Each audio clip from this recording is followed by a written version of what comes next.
this was in episode 1, alright? So Seraph at the end, episode 1, man, it just came out, and like, I was expecting this episode to be like a carbon copy, this anime, like, I was expecting it to be a carbon copy of Attack on Titan, and it was, in a way, it had similar themes to Attack on Titan, Shingeki no Kyojin, but it wasn't like everything Attack on Titan. Like, yeah, you saw some similarities right here, but it wasn't like nothing like a copy.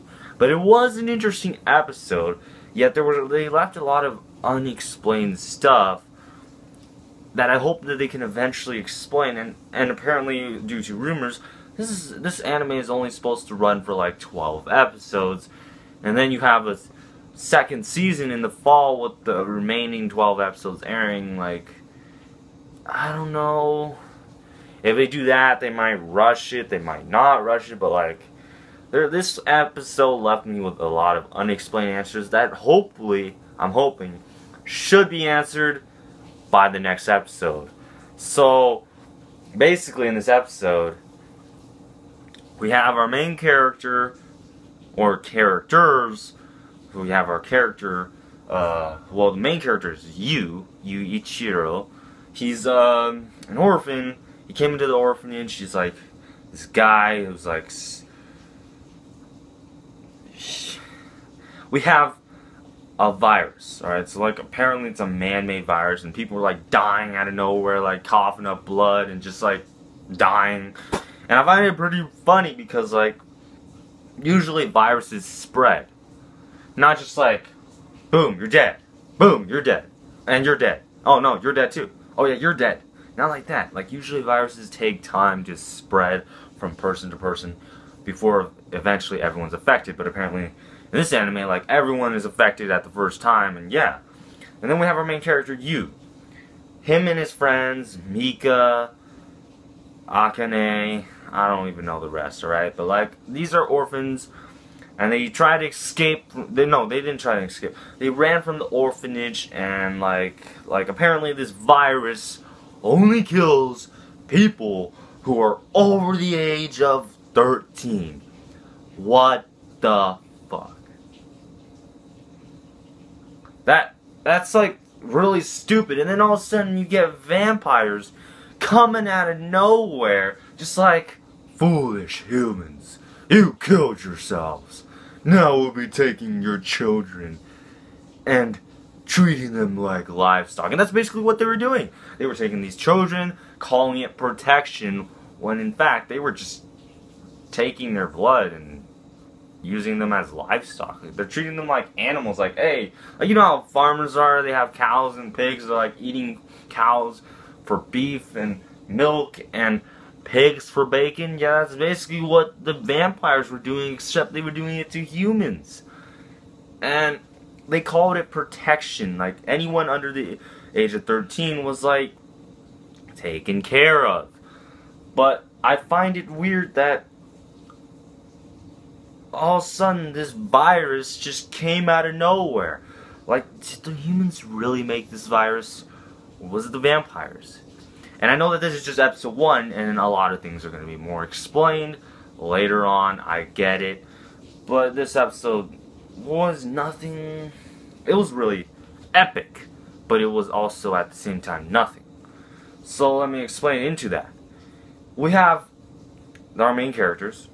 They're trying to escape.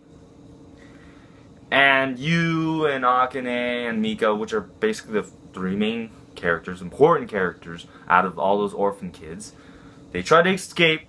And so Mika is like the blonde haired guy. He's like this dude that holds them all together. He's like the leader of the pack, but he's not the main character. Yu is. We have Mika. He's sacrificing himself for the greater good. He's sacrificing himself so that he can give them food. He's like really smart, right? And he's like the level head of the group. We have Yu. And then we have Yu, the typical shonen type of guy. Generic shonen type of guy. Always screaming, yelling, fucking like Naruto. Like, he's similar to Eren in a way. Eren Yeager. He's actually a lot like Eren Yeager. But this anime didn't show him like Eren Yeager that much. It was more like he was a different character. Still though, they try to escape. the vampire Farid, the Lord Farid, came out of nowhere, and he's like, "Foolish humans, I love that face you make when your dreams are crushed." And then he fucking like slices and dices them with his long ass fingernails, killing every children. That was pretty brutal. Now it was censored, but it wasn't like Tokyo Ghoul censored. Like, we saw it censorship, but it was like more of like, we didn't see the children like splatted apart like Elfin lied. No, we didn't see it like that.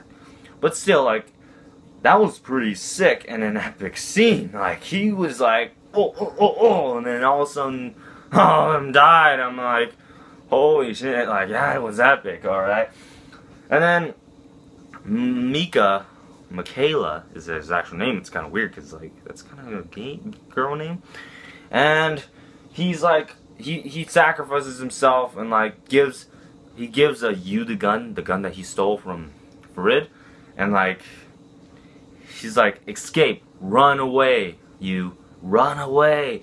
And then you, all of a sudden, he's like sitting there shaking. He's like shaking. The next minute, he dashes right there and says die. And like even Farid was shocked. Like, Farid's face was like, what the fuck? How'd you get from there to there? Hella fast. Like, not even a human can do that. And then bang, blood spilled, and Farid was dead. And that's what I want to bring up. It was like, that's what it was left unexplained. Like, whoa, how did you move from there to there?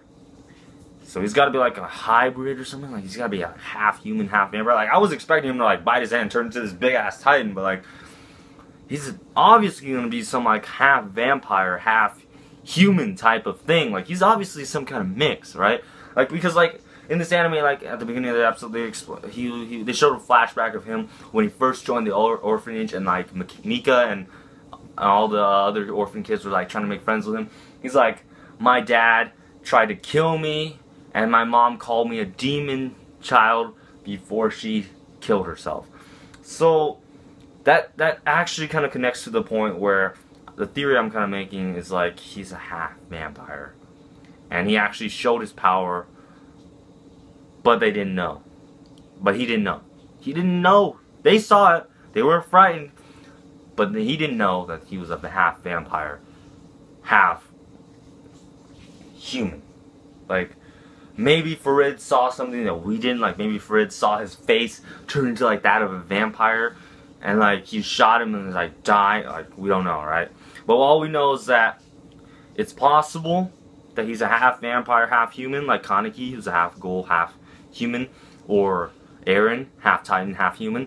It's possible. Like, that's basically what we can speculate, because he went from there to there in like in like 1 second, and like not even a human can run that fast. Like, not even Usain Bolt can run that fast, right? So like, it was obvious that the vampires were scared. And then when he finally escapes, he runs out, he escapes, and then this is where it gets to the biggest WTF moment I've ever seen. And I've seen a lot of animes, but this was the biggest WTF moment in this whole anime so far for me. Like, in this episode 1, like, I saw kids sliced and diced, but like, this is like the biggest WTF review in this.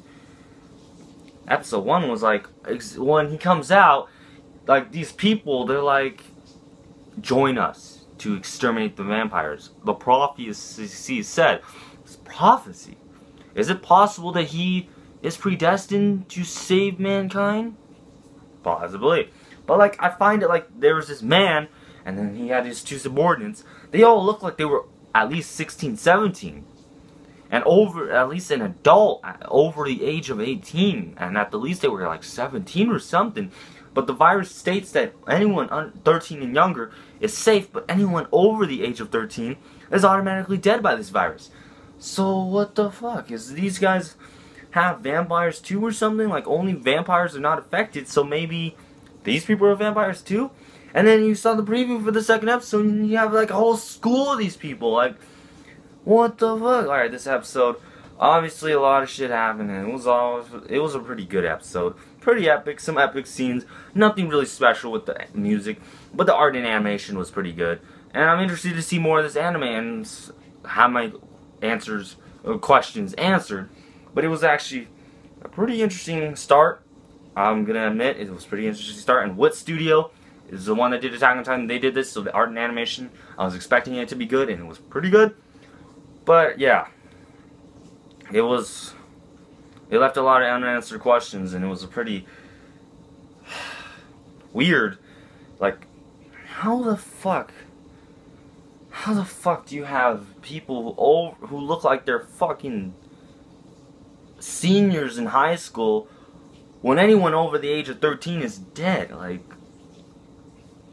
alright, so I don't know what to say about that, but there's obviously a lot going to be answered. Episode 2 is going to show him the school. It's already transpired 4 years later, so he's like 16 now.